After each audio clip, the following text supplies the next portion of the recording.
হে বন্ধুরা, আজ আমরা বেরিয়ে পড়েছি পচেটগড় রাজবাড়ি দেখতে। গ্রামের ভেতর দিয়ে যাচ্ছি, কি সুন্দর রাস্তার দুপাশে গাছ, এক মনোরম দৃশ্য। এই যে পৌঁছে গেছি পচেটগড় স্কুল পেরিয়ে রাজবাড়ি। এই দেখো ওখানকার ভিউটা কি দারুণ।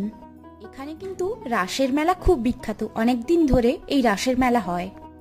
এবার আমরা গেট দিয়ে ঢুকতেই দেখি প্রি ওয়েডিং শুট চলছে। রাজবাড়ির ভেতরের ভিউটা দেখো কি সুন্দর, সুন্দর একটা বনেদিয়ানার ছোঁয়া রয়েছে। দেখে আমরাও কেত মেরে কিছু ফটো ও ভিডিও শুট করলাম।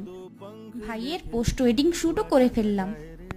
আর এই ছাউনি দেওয়া ঘরটা দেখো, দেখে সেই গ্রামের কথা মনে পড়ে যায়। সন্ধে গড়াতেই আমরা ঢুকে পড়লাম শিব মন্দিরে।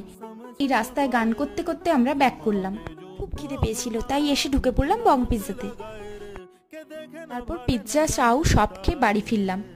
আজকের ব্লগ এখানেই শেষ করলাম। Bye bye.